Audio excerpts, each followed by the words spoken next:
Welcome to The Patty Show. My name is Patty Setiatti, and in this podcast, we'll explore the crossing point of the 3 Ps: passion, pleasure, and positivity, and how they can lead you to your own personal paradise. We'll chat with inspiring guests, share practical tips, and dive into stories that will empower you to live your best life.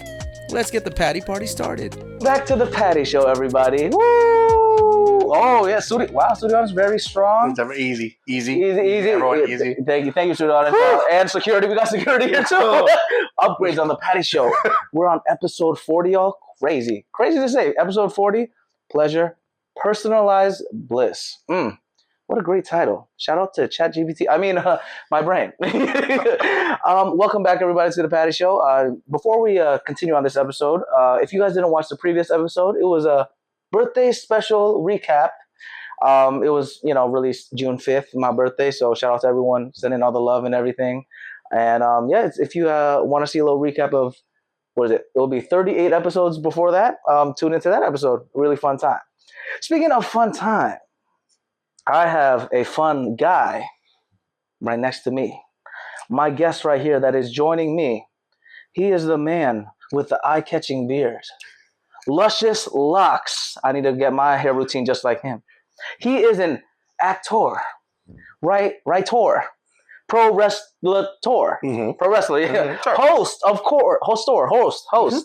and so much more. Brother does it all. I'm serious. Y'all gotta check out the IMDb. It's crazy. He brought the fun games during our time at Squid Games. Give it up to my brother, Tyler Davidson, my man. Thank you so much for having me, man. Thank you. Episode 40. I'm honored. Man, I'm honored and I'm grateful. Arigato. To have you here, my man. If you could give a little quick intro to everybody about your life, little life story, career, and of course how we met, all that good stuff. Gosh, yeah. It's kind of like you said, it's a little bit of everything. I'm from out here in Southern California. I grew up in Riverside. I've been in the Valley for the last 12 years or so. Spent a lot of my life as a pro wrestler. There we go. Started when I was 13. Very, very young. Probably too young. But was kind of, off and on throughout my life. I've wrestled in Mexico and Australia. Oh my God. Were you a luchador, my man? But briefly. Oh, shout out to that. You can't reveal the secret identity. My trainer was a luchador. Wow, shout out to the trainer. That was a big part of my kind of upbringing. But I also learned over the course of my life that I had a passion for words and for writing and for acting. And so, yeah, I graduated from UC Riverside with a degree in creative writing, a minor in journalism. And so ever since then, I've been doing a little bit of everything. I haven't wrestled in a little while. I was going to take a little break at the end of 2019. Then that obviously became a much longer break. But around that time is when I realized, maybe I've wanted to be an actor this whole time too. And so I started doing a lot of immersive theater, a lot of interactive experiences. That is where we met. Was at one of these illustrious gigs. He's done a lot of those gigs. A lot of them. And so, yeah, as of right now, as of this recording, I consider myself a writer-performer. Aspiring TV writer. And so, yeah, I try to have fun. I try to have a good time no matter what. And I think that's about kind of what we're going to get into today. Absolutely. We're going to have a lot of fun today. First of all, this is my flowers section of the Patty Show. Like I said, the budget isn't there yet, even though episode 40. Who wants to sponsor us? Chase, maybe? Capital One? I'm thinking of the big banks. What's in your wallet? What's it? I love you, bro. We might get the sponsorship after today. What's in your wallet? Money. Speaking of money, that is how we met, and flowers to you, man. Every time we worked together, man, it was just a blessing, man. It was a blast. Super fun, man. We were just laughing, having fun, and it was such a unique experience. It was my first immersive experience doing stuff like that. So I was like, I didn't know what to expect. I just moved to LA that time, and everyone. I just moved in, so I was like, oh man, I don't even know how to act. I'm like, oh, what's happening here? What's happening? Everyone just welcomed me, and you were one of them, man, from day one. Thank you. That was a blast. Man. Like, it's the irony of it is that I would because even though I wasn't there in an acting capacity, I still wanted to try and honor the integrity of the series and of the show and try to create the world as best we could. And so I would have to put on this really mean, serious face, which is so different than what I usually It's why this guy's the kindest human being. Like, honestly, like look at that wholesome laugh. Crazy enough too. I mean, that's like the professional wrestling side of you, though. And that's kind of right? that was where that sort of dichotomy really started. Is that I would hit the curtain, and most of the time I would be a heel, so I would have to be screaming at people, insulting people, talking trash, all that craziness, exactly, tossing people around. But then, that's where I would get all of that out, and it would allow me to be that much more relaxed and that much more kind of laid back outside the ring. That's awesome. No, the whole wrestling world, shout out to them, man. Oh, man. It's so fun. Maybe I want to get into it, but I don't want to break my back. Oh, you should. Oh, man, it's dangerous, man. Oh, don't tell me now. I already had one of my other boys, Real Wolf. Shout out to him. He was also on the podcast. Also a pro wrestler as well, but this guy's strong. So he does those suplexes, bro. Oh, I don't know, he's almost 300 pounds of pure muscle, this brother. Crazy, man. I don't think I could do that. On the mic, I could do a little something, a little razzle dazzle. You could cut some promos. You know. There's terminology, though. Not everyone knows about, so you mentioned a heel. So heel is like a bad guy? Yes. Bad guy, villain. For whatever reason, even though, God, this is how long I've been doing this, my first wrestling class was 3 months after I turned 13, trained for about 8 months, had my first match, and this was in August of 2000. So it's going to be 25 years this year since my very first match. For whatever reason, despite the fact that I was a 13-year-old child, I was a heel, and that just kind of became my go-to for a long, long time. I was a heel for a long time. Eventually, I started working more of my real personality in and became a babyface or a good guy. But I had much more experience being a heel, and it's more fun and it's easier. It's a hell of a lot easier to get a crowd to hate you than it is to get them to like you. Yeah. What is it called? Being over with the crowd? You gotta get over. Gotta get over the crowd. Yeah. And now, like I said, I haven't done it in a while, but it's getting harder and harder to get over because the bar has been raised so high, man, that it's tough showing wrestling fans something they've never seen before. But you try, and what I realized is that the character stuff and the promos and the acting, I realized far too long after the fact that that's the part that really speaks to me. I would always gravitate towards guys that were much bigger on character than they were on in-ring work. And so that's kind of where I'm at now is I realized a lot later than a lot of other people do in LA. They're oh, this is kind of something I want to do.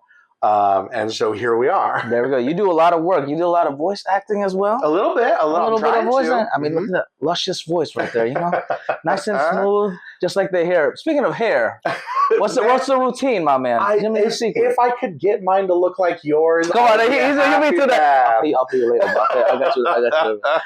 What is it, coconut oil? Man, no. It's, I gravitate towards tea tree oil. Oh, hold on, tea tree oil? That's my favorite because you get that tingling going on. A little minty. It sort of refreshes. It's sort of that's my. If I had any advice, that's what it is. Tyler. Well, I'm gonna have to try that out actually. So what is it? Is there a specific tea tree, or is it just? Is a tea tree just the brand? Anything with tea tree oil in it, like an extract, it'll give you that nice kind of tingly feeling, and it'll refresh you in the morning. It'll rejuvenate you. Tea tree oil is the secret to luscious locks, y'all. That's how you do it. Success, prosperity, blessings, all that good stuff. Tea tree oil sponsor the Patty Show. There we go. Is there a certain brand that you enjoy? It's not sponsored yet, but no, I wouldn't say so. Just look for anything with tea tree oil in it. Yeah, I'm about to try it out. It'll give you a nice minty sort of wash, Because I've done the tea tree, not tea tree oil, but a minty sensation. Yes. I usually going a little coconut. Ooh, I love that. Milk. I love that. Because I don't know, I love the smell of it. I think of paradise, all that good stuff. That's usually my vibe. But maybe mixing them. I don't know. how it would smell. Though. I feel like that'd be a lot. Who knows? Experiment. We'll see on the next episode of Patty Show. If my hair looked amazing, you know why. Tea tree, oil.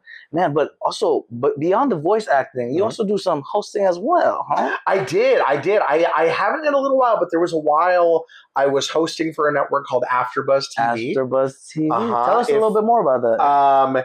If y'all have ever been to the movies and seen Maria Menounos before the movie starts, she's the one, her and her husband, Kevin Undergaro, they started a network called AfterBuzz TV. It was a network dedicated to after shows. And so, there was a period where like Talking Dead was really big and like after shows, stuff like that. Yeah. So they had this idea where it was like, what if we had a network that was dedicated just to after shows? And Maria Menounos being a big wrestling fan, there was a big wrestling crossover. And so some of their most successful after shows would be wrestling after shows. Wow. And so after a while, some friends of mine were hosting for the network. They were doing the Monday Night Raw after show, and they brought me on like almost like a consultant kind of, like, let's get someone like that's a wrestler in to talk about the show. And I just kind of fell in love with it. And so I was on the Monday Night Raw after show for a long time. Wow, okay. And then after a while, I wanted to branch out. And I wanted, because, AfterBuzz was a huge, huge network with after shows for any show. All types of genres and whatever, yep. And so I wanted to branch out. And so I was like, look, any panel that there's an opening on, put me in there. And so I was a host on American Ninja Warrior, Houdini and Doyle, American Grit, Pitch Slap, which was a reality show about high school a cappella competition. Oh, great. Very specific. Just literally anything. Yeah. And like the further it was from my wheelhouse, the better. And I was just like, I just want to flex my skills as a host and grow. And then eventually I started becoming like lead host on a lot of those panels. The Purge was another fun one for the Purge TV series. And so, I did that for, I would say a solid maybe like 5 years or so. Oh my God, wow. Okay. I was a regular host starting in 2015. And then they were going full steam pretty much right up until the pandemic. They're still doing stuff. AfterBuzz is still doing stuff, but not in studio stuff anymore. And so, but that was where I really, obviously wrestling helped me get really comfortable in front of crowds and stuff. But AfterBuzz really, really honed my skills in front of a camera, interviewing celebrities, and also like on red carpets. I did a lot of red carpet events for them. Really spiffy. I saw a lot of the reels, man. There was a while every year I would go to WrestleMania and I would interview people on the red carpet at the Hall of Fame ceremony.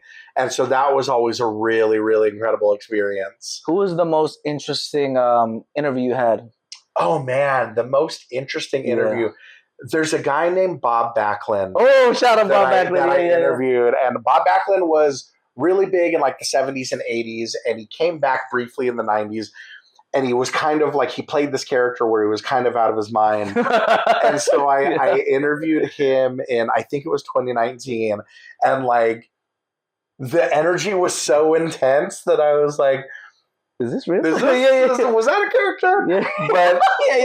But it was someone that I grew up watching and had such a connection with, like, as a kid. Like, there were a lot of moments like that. There's a picture, I think, on my Instagram of me next to Braun Strowman. That's crazy. He's a massive. It looks like twins, like Arnold and Danny DeVito, just towering he's over like, me. how tall is he? Like 6? He's got to be almost 7 feet. 9, 6'10". Almost 7 feet. Like this massive. He's one of these pro wrestlers. Massive. Enormous. You'll recognize him for sure. This guy is insane. I saw you also interviewed AJ Styles. Yes, that's right. That's my boy. One of my very, very first interviews. So that was in Dallas. That was when he was still in the indie scene? No, that was, he had just signed. Ooh, then he was hot then. So this was 2016. This was my very first WrestleMania I had ever gone to in Dallas. And he had just debuted in January at the Royal Rumble. And that was crazy, man. That pop. Oh my God. Absolutely. Woo! And so we were doing Media Day. There's a thing that they do during WrestleMania week called Media Day, where they get everyone out. It's like 7 a.m. and they just line up all of the outlets just one by one by one by one by one. And they send wrestlers down the row and they just do interview after interview after interview. Wow. So God bless them for doing that so early. But yeah, so that day I got to interview AJ Styles. I got to interview Sasha Banks. Yeah. Absolutely. The balls right there. So good. That's amazing. So when you interview all these people, are they in character or what's that terminology called? Kayfabe. Kayfabe. There we go. Wrestling is tough. Like, it's gotten to a point now where like you can kind of halfway sort of be in character, sort of kayfabe people.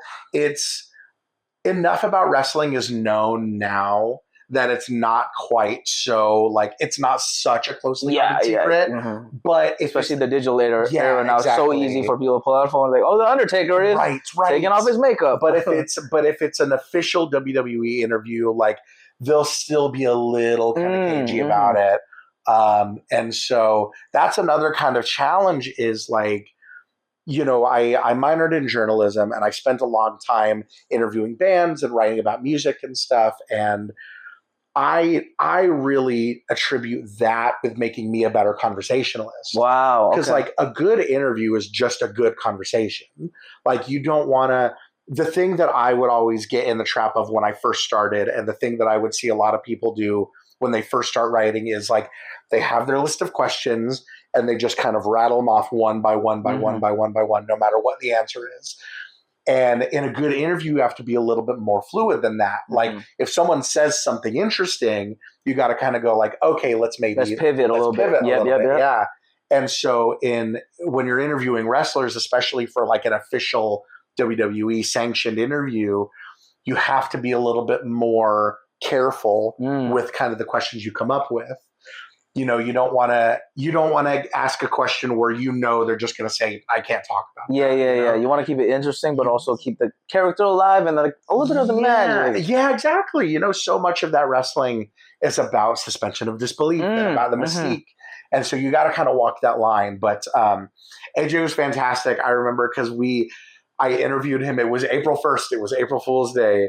And I threw in, I was like, well, it's April Fool's Day. Do you have any like favorite pranks? And like he's like, you could tell he's kind of like a goofball. Like he's a goofball. So he's just like, are you thinking about doing something? I didn't see that. I was like, dang, you better not hit him with the Styles Clash. Exactly.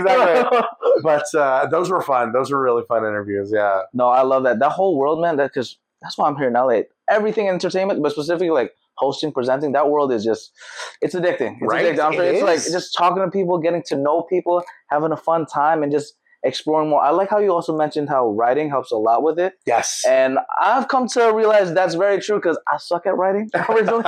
So, you know, it's been helping a lot just writing stuff down and just putting the reps in, honestly. It just, it takes time. People think stuff just happens overnight and it's not always the case. You know what I'm saying? Kind of backpedaling a little bit back to the AfterBuzz TV, man. I wanted to learn more about that segment producer stuff that you were doing. Oh, sure. Yeah. So when you...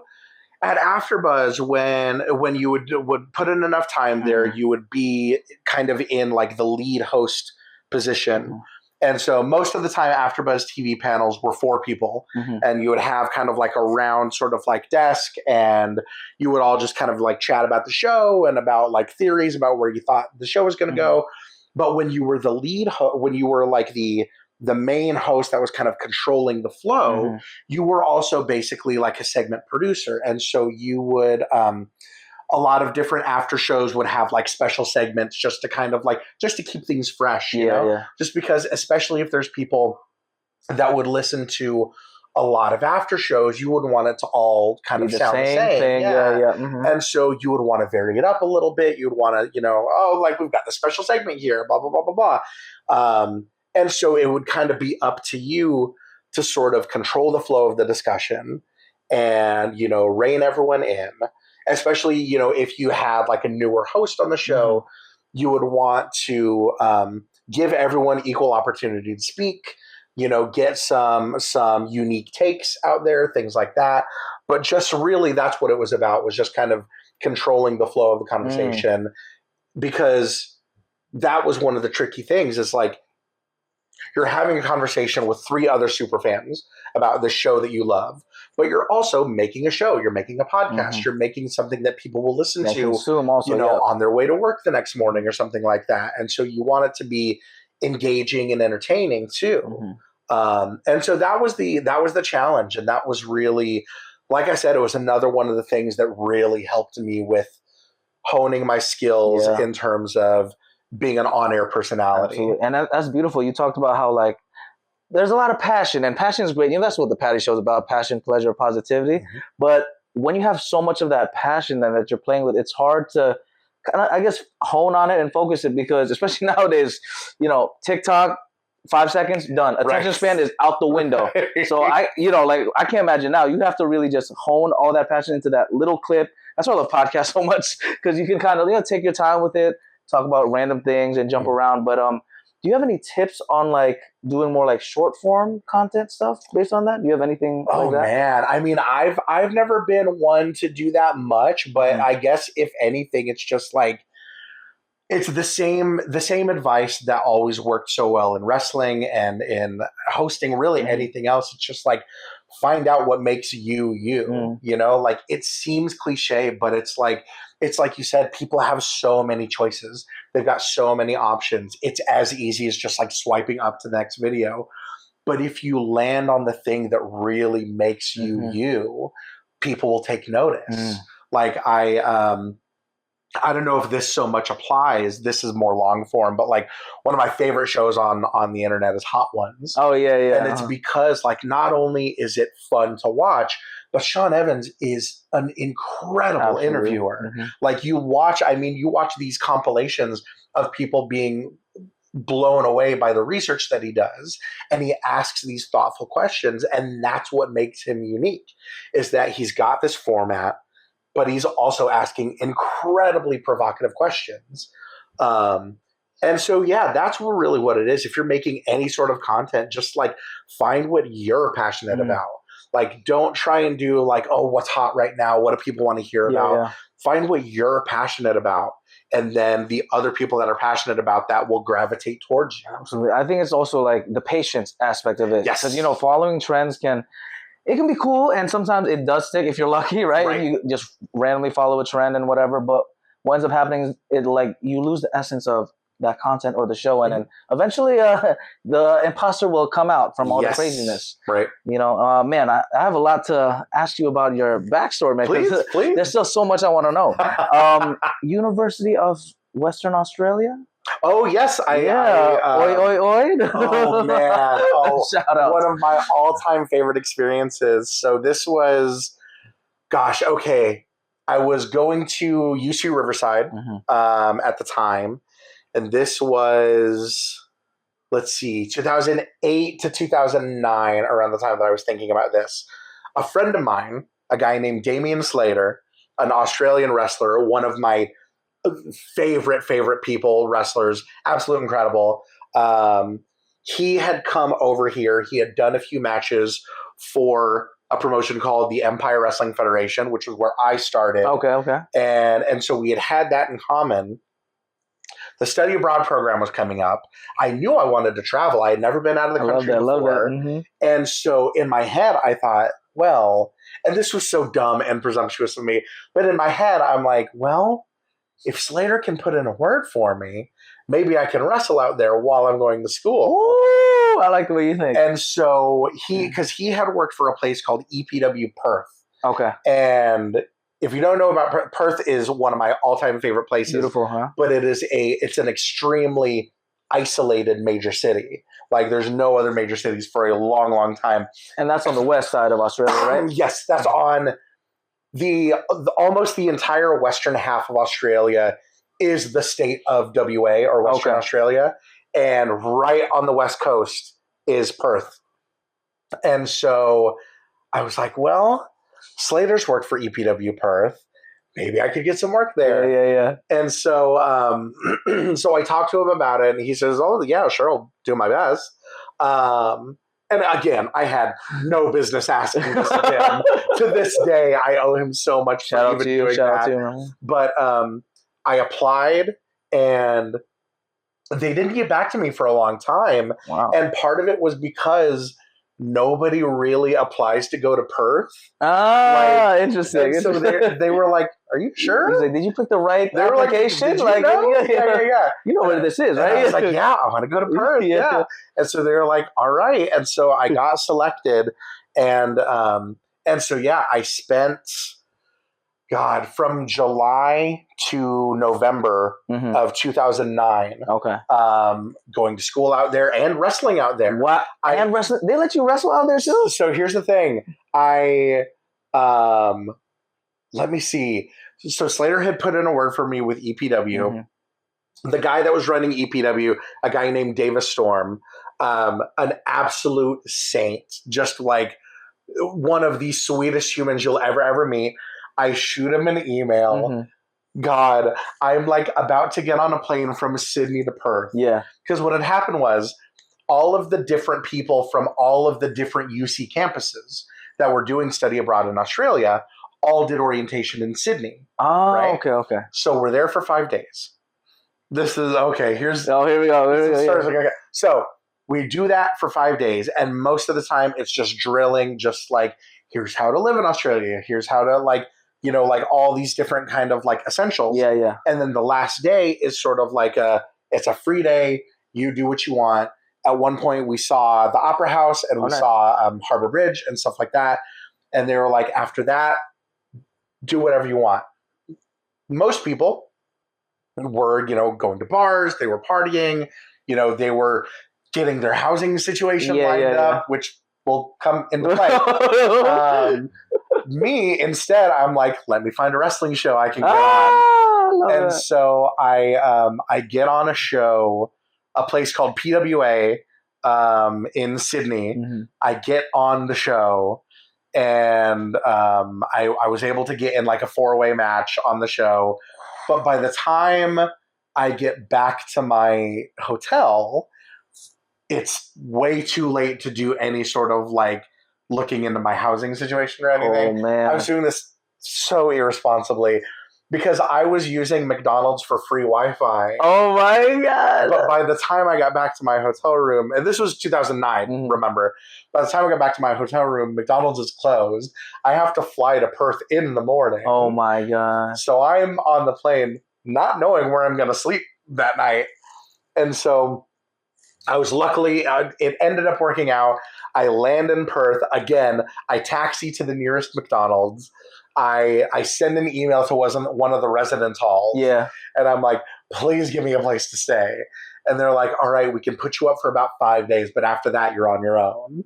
So I'm like, okay, that's fair enough. Damn, shout out McDonald's, man. McDonald's Wi-Fi. And so I'm at the University of Western Australia for this week. I'm trying to find my housing situation. Problem is, this is going on so long. I'm so sorry. No, I love this. The problem is I'm only going to be in Australia for 4 months, but every apartment wants a minimum 6-month lease. And so the whole week I'm using the residence hall's computer lab and just nothing. One day I'm literally just wandering aimlessly on campus. I run into some friends of mine from other UC campuses that I had met in Sydney at orientation. And they're like, hey, we're on our way to this apartment. We're not able to take it, but do you want to come with us? And I'm like, at this point, what else am I going to do? So I'm like, sure. And so I go with them. I meet the girl that lives there, who is this Irish girl named Jen. And we talk about the lease and about the cost, and everything lines up. And so I move into that apartment 2 days later. And Jen, to this day, is a friend of mine. We were just talking the other day. Shout out to Jen. Wow. But she saved my ass. Oh my God, man. And so yeah, that was just the beginning of the Australian story. That was before I even started classes. Started classes, started wrestling in earnest out there. Wow, man, that sounds crazy, but that sounds also like good omens that you were gonna have a fun time. Yes, yes. You know, sometimes in life you have those moments you're like, man, what the hell? How am I gonna do anything? I'm like, well, I don't even know where I'm living. You're on a flight. You're probably like so paranoid. Like, what? And that's I'm gonna the be thing. sleeping on the street. I'm in the air from one end of a country I've never been in to the other. Exactly. And I'm just like, don't know. I'll sleep somewhere. and that's where like this like blind optimism comes in. And that's the beauty of it, honestly. And traveling, oh man, it teaches you that a lot. I recommend everyone to try traveling, whatever, solo traveling. I love traveling solo traveling. That's the best, man, because you learn so much about yourself, other people. You do. And then you have a lot of those moments where you're like, oh crap, I'm in a country, at least, the language was the same. That at least when it's in different languages, oh Lord. Shout out to people who actually like have the balls to do that. Oh man, I mean, I've done it when I did like Europe a little bit, but with Google Translate, it's easier. So I can't imagine like early 2000s or like when like you couldn't find McDonald's Wi-Fi. Exactly. You know how hard that is? Oh my goodness. Speaking of travel though, what are, besides Australia, any other fun trips that you've been to that really like impacted you? Oh man, I mean that was obviously the biggest one. I spent in 2017 I spent a month in Europe. Oh wow. Okay. Yeah, a friend of mine named Eileen, she's from Hamburg, Germany originally, but she was living in London, and we had talked a lot about me coming out there and kind of like seeing Europe for the first time. And she was like, look, I'm going to be visiting my family in Hamburg for a while. You can just stay in my flat. Wow. In London. Shout out, there. Man. We love I'm just like, absolutely. Say less. And so I planned this trip where I go to Europe for 30 days. I had one backpack with me. We love that. Do not do that. It's a terrible idea. But I was so hell-bent on like trying to save money on baggage. I'm just like, I'm fine. I can take one backpack and shove every piece of clothing. Yep. Terrible idea. And so I was in London for a while. Nice. I went to Germany to see her. And so I was in Berlin. I was in Hamburg. I was in Paris briefly. Nice. I was in Norway to see the Northern Lights, which was incredible. And so yeah, that was another big one. But I will say, in terms of solo traveling, my sort of piece de resistance as well. In 2014, I planned a trip for 2 weeks where I visited all of the biggest and best haunted houses in the country that I could find.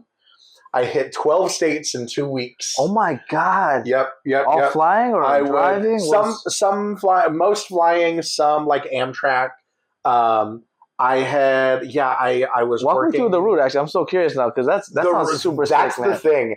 The route was so impractical. The problem with haunted attractions, as you probably saw at Squid Game, is that they're really only viable on like the weekends.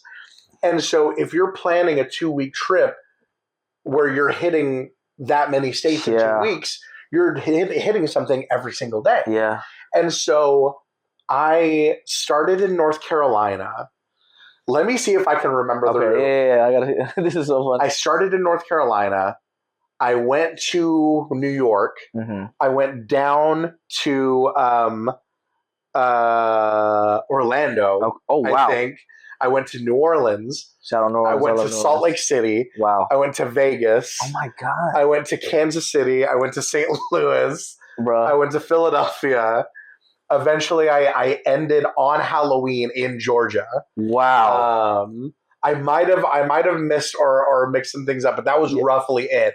And so just the it looks like an infinity symbol. Yes, exactly. What you feel like. And so yeah, I was doing such amazing experiences, and that's really where I fell in love with immersive. Is because I saw a show called Sleep No More. Okay. Have you ever heard of Sleep No More? No. Oh, Sleep No More just recently closed, sadly, but Sleep No More was an immersive experience. Let me see if I can do it justice. It was this enormous 5-story building in the Chelsea district of New York City. It told the story of Macbeth, but through the lens of sort of like a film noir, Hitchcock kind of 1930s sort of vibe. Okay. So the idea is that it's this hotel called the McKittrick in the 30s. And when you go there, they have 2 rules. They give you this mask to put on your face. Okay. You have to wear your mask at all times. Yeah. And you're not allowed to say a word. Really? Those are the two. It's very, when you put on the mask, it's very like eyes wide shut. Ooh. And it was a very kind of sensual sort of experience. But you would walk through this building and all of these actors would be on circuits. So they would do one scene and then they would move on and do their next scene. But another character would move on and do their next scene. And so you could either follow that character like for the entirety of their circuit, or you could break off and follow another character. Wow, that's so cool, man. Or you could like stay behind in a room with no actors and like look through the drawers, look through the cupboards. Oh my God. Because there would be world building in every single like corner of the room. There was a candy store, like storefront, where all of the jars had real candy in them. That's attention to detail right there. It was a level of world building and it was a level of immersion that really made me fall in love with the medium. And because up to that point, I knew that I loved haunted houses and I knew that I loved theme parks. I didn't realize that the common thread linking those was immersive design, was immersive storytelling and world building. And the idea, and it's something that's followed me throughout my whole life, whether it's, I loved magic as a kid. I briefly took classes at the Magic Castle and then I was a wrestler, and it's all coming together. The common thread with all of these that fascinates me to my core is the idea of suspension of disbelief and the idea that all of us as rational, free-thinking adults can all come together for 2 or 3 hours. And even though we know it's not real, we can all collectively decide to pretend, what if it was? What it would be so much more interesting if it was. If you go to a haunted house, that's not a real chainsaw. You're not in any real danger, but you still see people screaming and running for their lives. Me. That's me. I'm agree with you. That's me. When you said all the horror stuff, I was like, "Woo, man!" Last October we were with my fam. Shout out to them.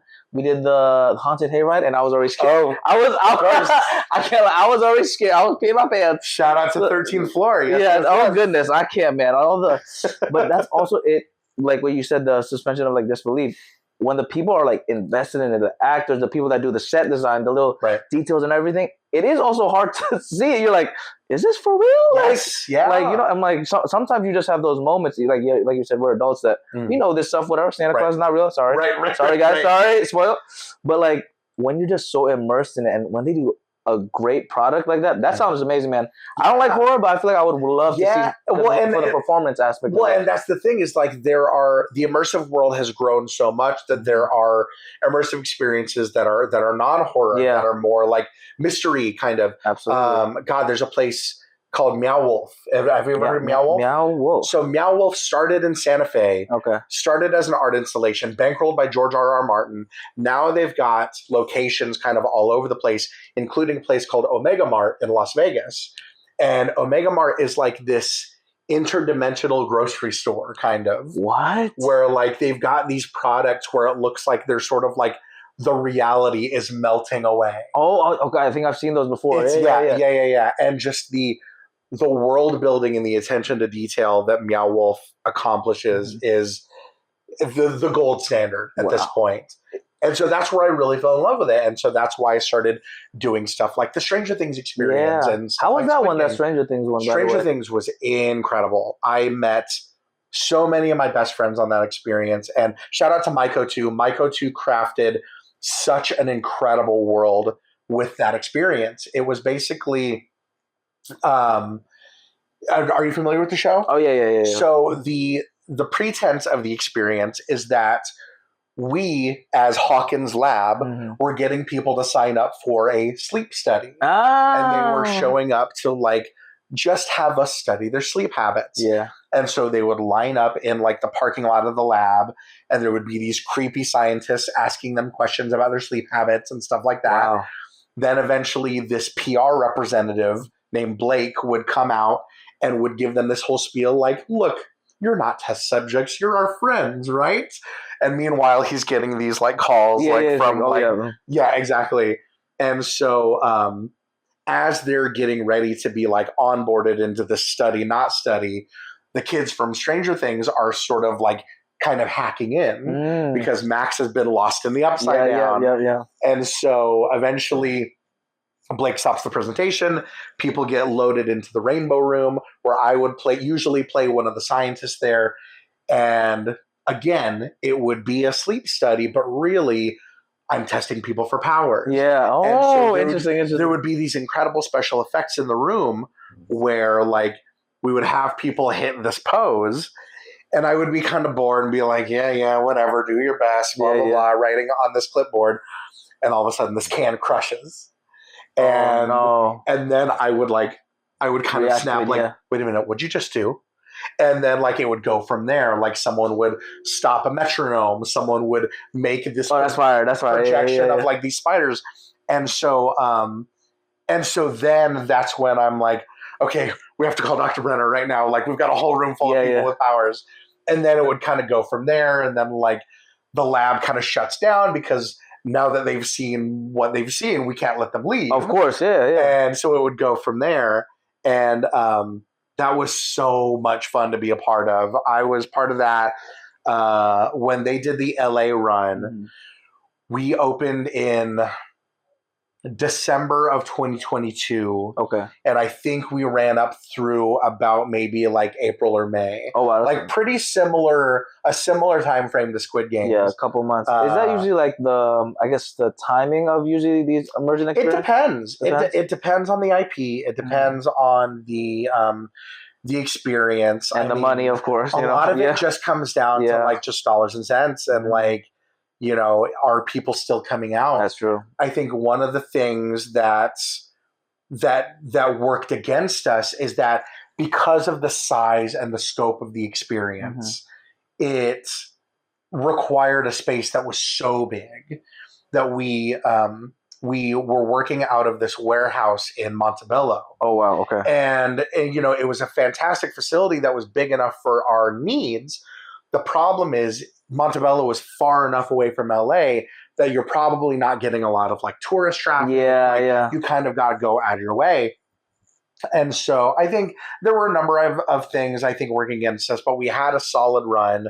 They did a couple more cities after us. They did Seattle. Nice. I think they were in Brazil. Oh, wow. Where I had heard that it was pretty successful. Yeah. The Brazilians love it there. They love it all. Passionate fans. And that's one of the other things about doing immersive stuff in LA is that one of the drawbacks is that no matter how good something might be, we're kind of spoiled because we get a lot of it out here. There's so much out there. The market can become sort of oversaturated. Yeah. And so kind of going back to what I said earlier, you got to give people something they've never seen before or else their attention is going to go elsewhere.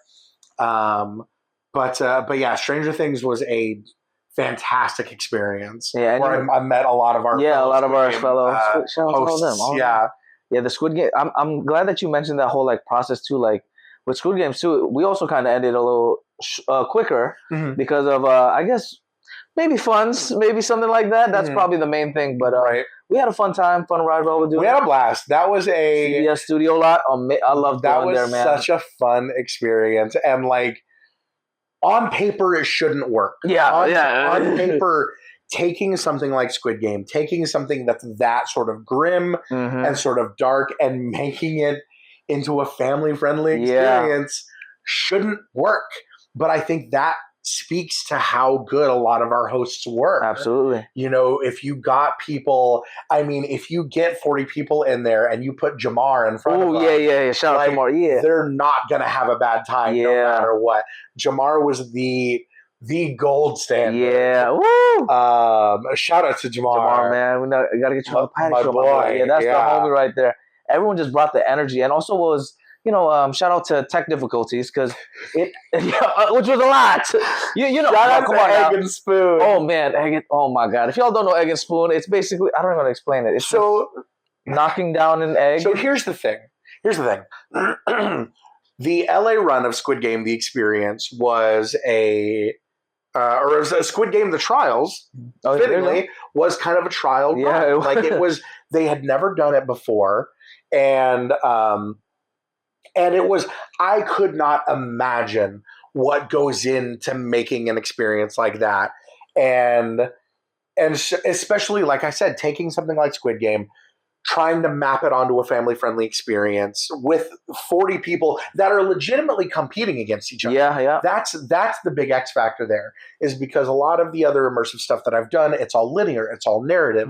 Squid Game, they're actually competing against point each system, other. all that stuff. Yeah, there's a whole point system. Yeah. There's wristbands that are actually connected to people's scores. Yeah. There's so much going on behind the scenes. And the problem is, like, how do you craft a finale that really sort of like honors the finale of the show? And so they had created their own sort of game called Egg and Spoon, where everyone was in a circle, everyone had an egg, they had a little wooden spoon on it, and they could use their free hand to slap other people's eggs out of their spoons as this circle of light encroached in on them. Yes. And it was tough, because that's not really a game that existed before. Like, you kind of took the idea of like an egg and spoon race and sort of made it competitive. But it was also, that was the room that I was stationed in. The reason I'm such an expert in this He's seen like is hundreds. because that's where I was stationed, because for whatever reason, the tech in every other room was like, hit a button and then move on, or maybe hit 2 buttons and then move on. At most, For whatever reason, Egg and Spoon, was like a series of 8 different button pushes. You'd hit one, then you'd hit that one again, then you'd hit the second one, then you hit the second one again, then you hit these 3 in succession. Oh my God, man. And then if someone won, they would get a choice as to whether they wanted a prize or whether they wanted to give a prize to everyone else. And make everyone survive. And so there would be 2 different buttons depending on what choice they made. And I just happened to be working that room during our dress rehearsal, and it got drilled in my head enough that they decided, they were like, you're in Egg and Spoon. Because the reason that I was on the tech side is because when they were doing the actor calls for Squid Game, they were looking for 6 feet and over. And you might not be able to tell from sitting, I'm very much not 6 feet. He's almost there. I'm extreme. I'm so, one day. One of these days. They're telling me I'm going to hit a growth spurt one day. But, and so I'm very much not 6 foot. And so I was like, well, I'll do like the tech stuff, which was still really, really fun and rewarding in its own way. Cause I got to sort of like step back and kind of pretend like I was like working for the front man, one of the guards and whatever, stuff like that. And so, I would just be stationed at this button panel, hitting these buttons, and that was just kind of where I was. And so I was posted up in this, like, it was designed to look like the bunker after like a riot had happened. So all the bunk beds were sort of like torn like asunder. There's blood all over the walls, like as much as we can get away with. There's like lights kind of dangling from the ceiling. But yeah, that's how a lot of people's Squid Game experience ended, was in Egg and Spoon. Yeah, Egg and Spoon, man. I've done a couple of those, doing all the buttons, and like you said, every other room, 1, 2, 3, next. 1, 2, 3, next. This one's 1, 2, 2, 2.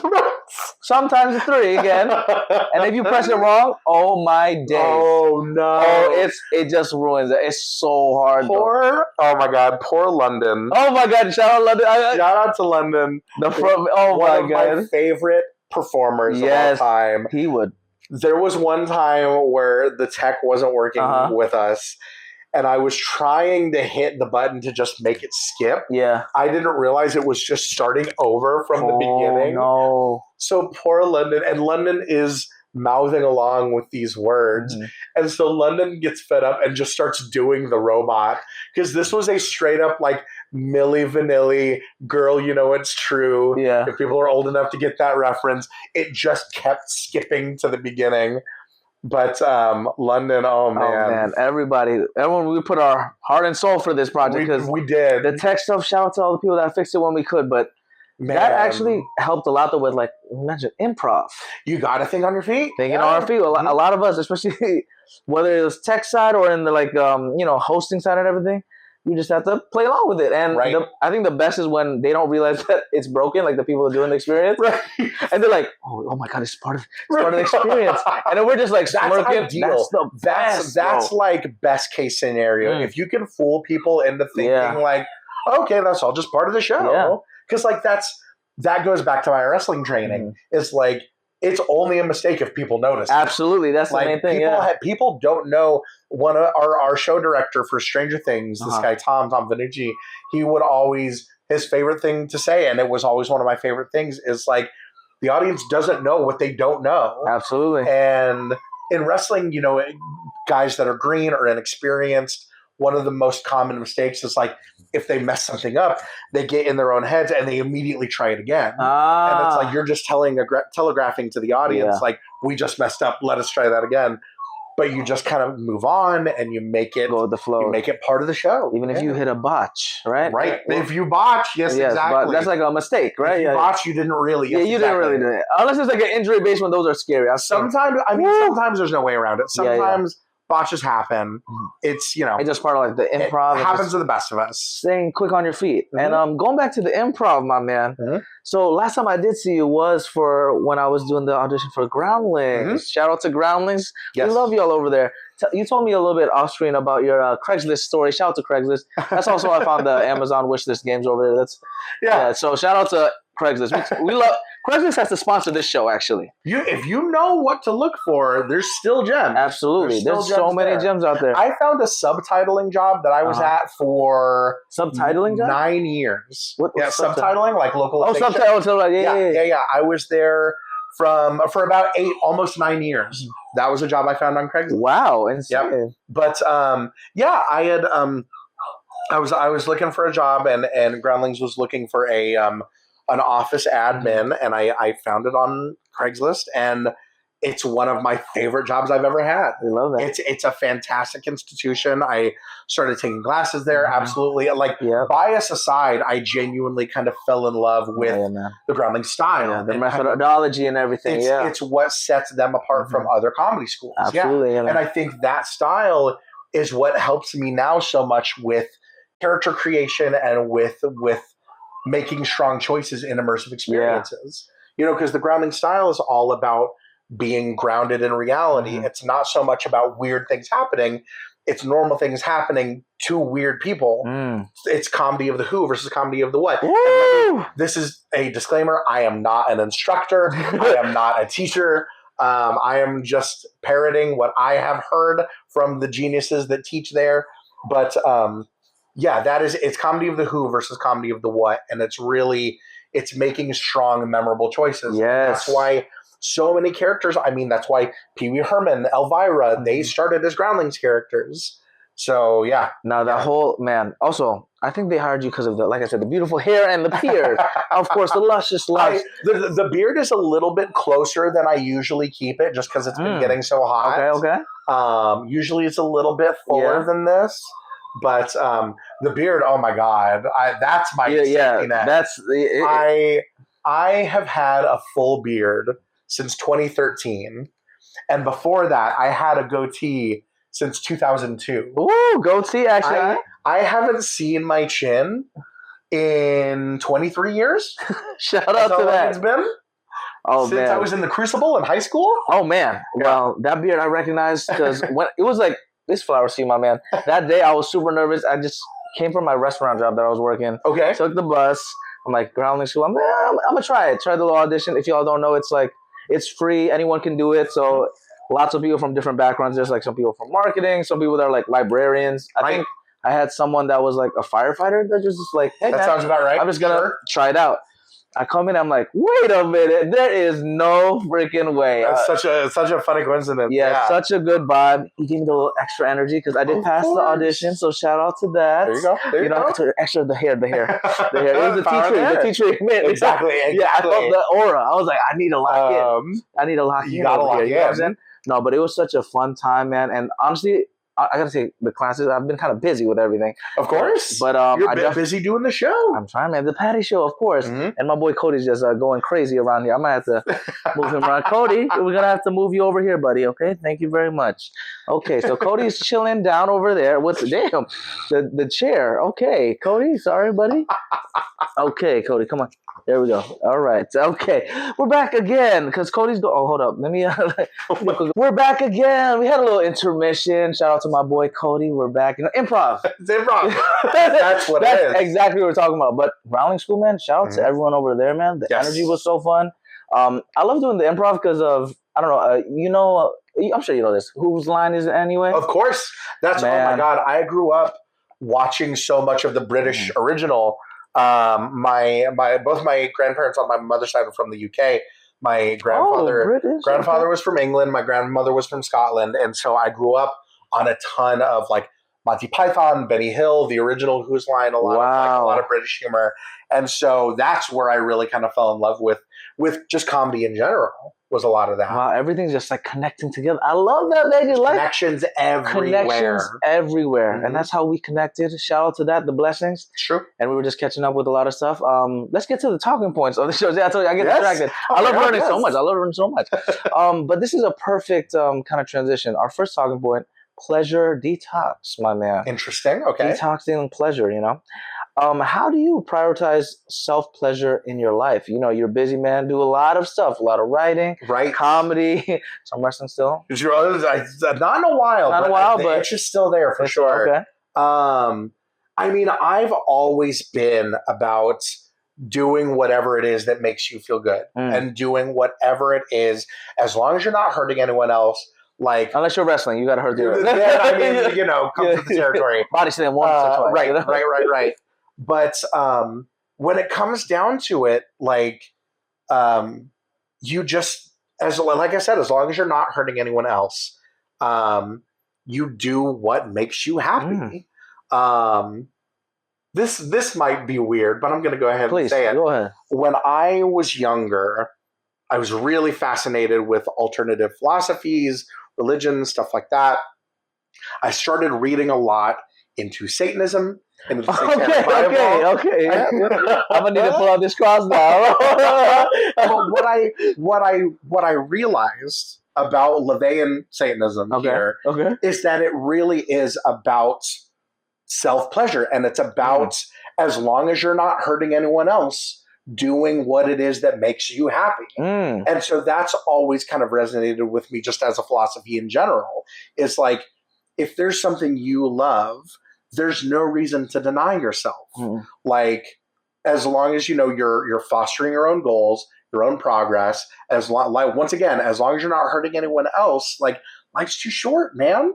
And so one of the other influences, and it's kind of out of left field, if you've ever seen the movie Yes Man, Jim Carrey, that movie has always kind of like struck a chord with me, because it's like, I collect stories. I love collecting experiences, especially experiences that nobody else has done before, and like trying to just like live these crazy things that give me these like stories. And part of that is by just saying yes to things. Like, you have no idea how many opportunities come up that people just say no to, and if it's something that'll give you a story, and it's something that'll, result in giving you a different perspective than you might normally have, then just say yes to it. And so that's kind of how I always look at it, is if I'm faced with a choice, if someone says, just to throw out a random example, like, hey, we're going to go take, I don't know, swing dancing lessons or something like that. Yeah. Like, yes, absolutely. Always yes. Because what the hell else am I going to do? What am I going to sit on my couch? Like, play more Overwatch? Like, no. Like, there's always time for that. And it goes back to like the improv principles. You know, how the whole yes and. Exactly. I pay attention. I pay attention a little bit. But I think that's a really good philosophy. The same stuff might be kind of tough because, my mom's in Bible school and all that stuff. So I can't say too much. That's on me. Take the credit. Different long-haired guy with a beard. But no, that whole idea of like, also you have to prioritize yourself, honestly. it's that analogy of like you can only pour onto others if you have a full cup. Yes, exactly. You know, if your cup is empty, I could give you all the water, but if it's just air, like, right. what are you gonna do with it? Yeah. So you have to really prioritize the pleasure, like we're talking about, and saying yes to a lot of things it's a superpower. Yeah, and just like try to like, especially for me, something that also goes hand in hand with that is like doing something that scares you. Like that when I first started taking improv classes, still to this day they terrify me. But like I sit down and I remind myself like that's why I'm doing it. I'm doing it so that one day it's not so scary, you know? And so so that's what I would say is say yes and do things that scare you. I love that, man. Super inspiring, man. Our second talking point, we're going to talk a little bit about blissful moments now. I love that. Okay, blissful moments. My question for you is, how do you incorporate pleasure now into your daily life? Now, for the application process, do you play Overwatch? Do you? Man. That's more of a stressful exercise these days. No, my hand-eye coordination is so bad. I can't play it. Right. It's crazy, man. No, most of the games I play, I'm not nearly good enough at games to like be kind of centered while I play them. Maybe a little if I play a lot of like Marvel Snap on my phone. Okay. And so maybe a little then. But honestly, a lot of it is like guided meditations for me. And like trying to start the day. And this was such a hard habit to get into. I start the day whenever I can with a few things. I try to drink a glass of water as soon as I can. That's awesome. I try to just like sit with my thoughts, take deep breaths. If I can find like a guided meditation on like YouTube or one of the, you know, like mental health apps, something like that, just something where I can listen and I can calm myself down and I can just focus on that for, I don't know, 10 minutes. And then my partner has been teaching me how to read tarot. Oh, okay. And so one thing that will help kind of center me at the beginning of the day is giving myself just a very simple tarot read. Just 3 cards, past, present, future.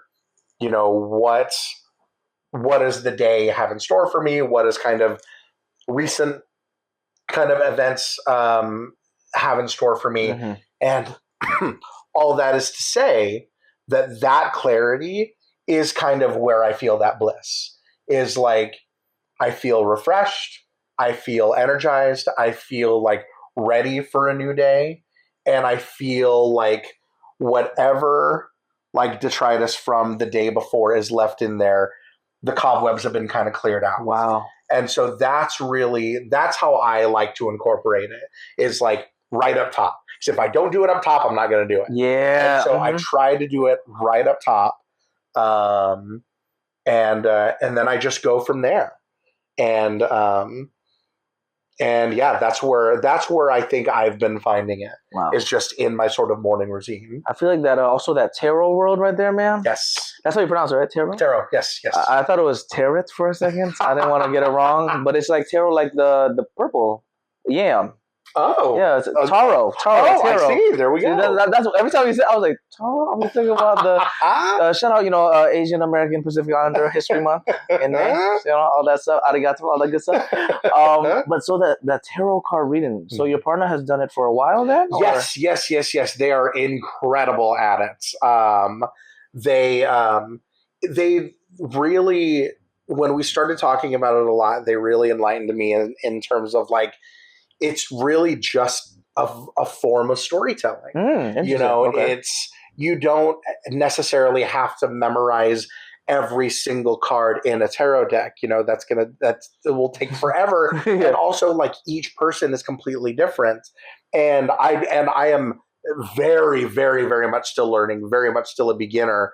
But the thing that really spoke to me about it is sitting with someone, trying to read their energy, read their vibes, and put that together with the cards in front of us or between us, if, you know, depending on if they're across the table, and weaving a story that makes sense for them.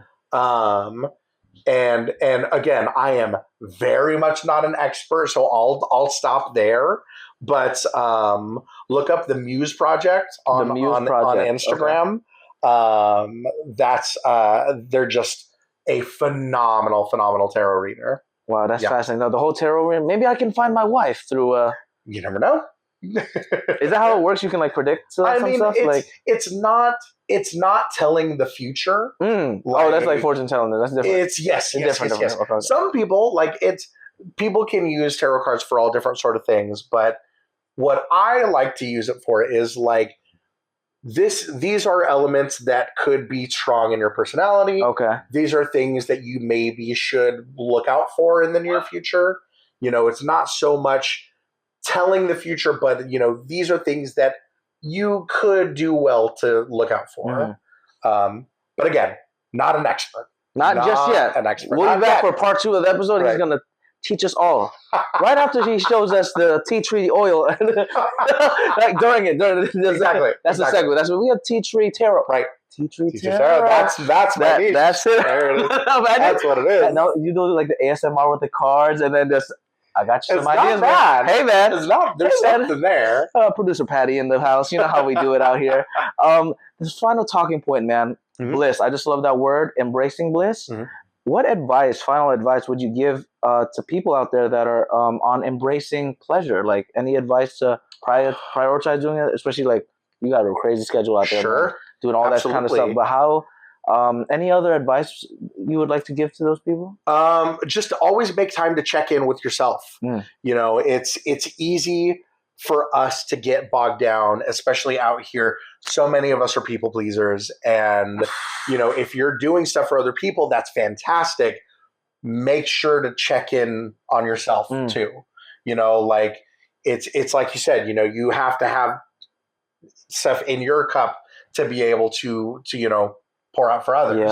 Yeah. It's like on a plane, you have to put your mask on first. Absolutely. Before you can help anyone else with theirs. And so just make time to check in with yourself, and allow yourself the grace that you would allow other people. That's another trap that so many of us get caught up in is like, you'll beat yourself up, but it's like, if your best friend came to you with that same exact situation, you would give them grace. You would tell them, relax, don't worry about it. Think of yourself as another person. Think of your inner child as another person. If your inner child came to you with a problem, you wouldn't say, suck it up, get back out there, keep hustling. Unless you're a heel. Unless you're a bad guy. There are heels out there. But I guess that's what it would be, is just allow yourself the time and the grace to check in with yourself. That's a beautiful world. We're all just doing our best out here, I love that word, man. Grace right there, man. He's a pastor too now. Say it is a pastor. And then what we have on the necklace right there? The Ankh. The Ankh right there. The Ankh? What's the Ankh? So the Ankh, this belonged to my great uncle. My great uncle, Uncle Robbie, who had passed away. He was from Scotland. Oh, wow. He was a nurse from Scotland. Wow. And he had this, and the Ankh is really prevalent in Egyptology. Oh, it did look like something like that. Yes, okay. Exactly. And it's just a symbol of life and of peace, and so it's something that I carry with me. Both, I'm big on accessories, as you can see. We love it. But like I said, because it belonged to a family member, because it represents more than anything positive energy. I love that positive energy. And that's what I'm all about. If you look at my Instagram handle, I know we're going to get to he knows. But if you look at the letters PMA, that's positive mental attitude. Woo! That's what I'm all about right there. I love it. And he embodies it, y'all. I thought when I saw this, I was thinking Egyptian. I'm like, is he part black? And I was like, I don't think I went that deep with it. I was like, don't tell me you can say it now. No, don't say it now. I was super big into Egyptology. Okay, I loved the Mummy and Stargate and stuff like that. And so this has always had a special place in my heart. Oh, that's awesome. I was like, you can never guess nowadays. You can never know. With acting, commercial acting, I always put ethnically ambiguous. Back again. Woo! Shout out to the front man.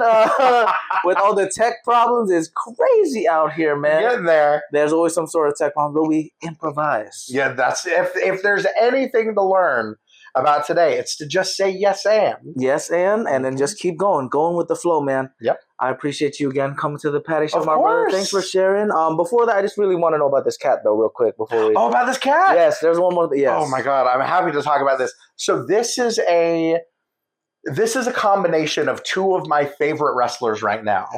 It's a shirt for a wrestler named Danhausen. Okay. Danhausen, how do I describe it? Danhausen is like if a cartoon demon from the 30s was a wrestler. Just look him up. Danhausen, Danhausen. Love that Danhausen. And then this shirt was designed by a wrestler named Lee Moriarty. Okay. Taiga Style. Taiga Style. Okay. Look up Lee Moriarty. He's wrestling in Ring of Honor right now. But yeah, and so it's a Danhausen shirt designed by Lee Moriarty. Wow. And both of them are incredible wrestlers. Man. Yeah. Well, just like you, I love the highlight reels. I've seen some of the moves right there. It's kind of crazy. I would break my back trying some of those moves. I'm like, damn, man. You gotta suplex some people sometimes. Oh man, that's the solution. I've got the low center of gravity for it. There we go, pure bliss from just those suplexes right there. Exactly. You know and of course, man, where can we find you, man? On Instagram? Yes, you can find me on Instagram, on X, I guess, at Ty Matthews PMA. And PMA means what again? That's positive mental attitude. Woo! I love that, brother. Always. I love that PMA. I was like, what?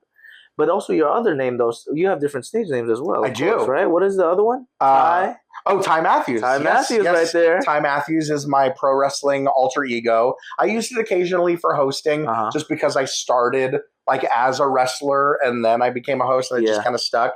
But Ty Matthews is my alter ego.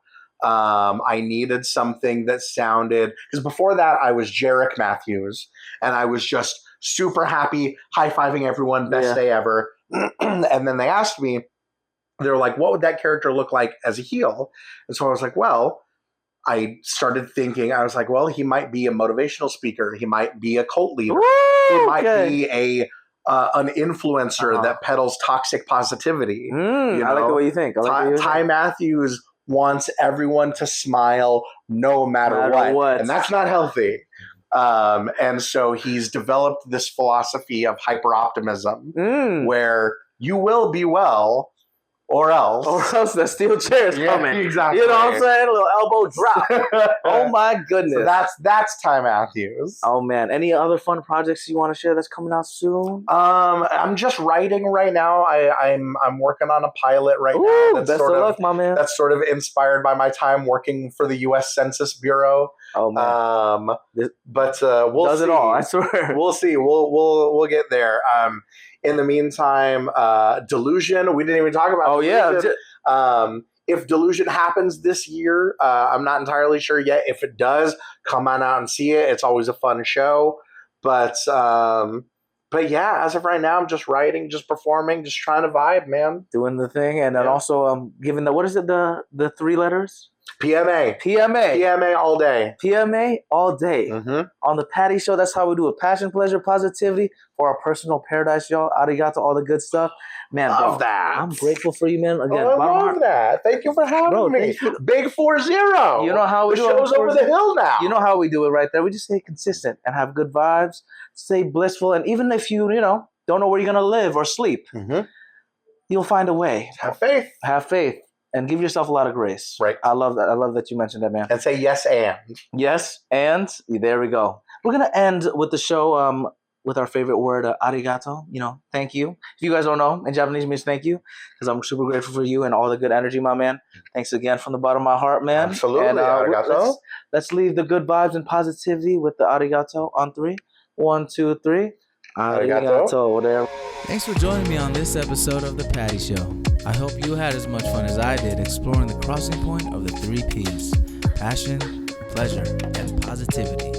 If you want to keep the Patty Party going, follow us on Instagram, TikTok, YouTube, and all social platforms at Patty Show Podcast. Share this episode and leave a positive review. PattySetiati.com/podcast, as well as PattyShow.podbean.com have got more of your Patty Show needs.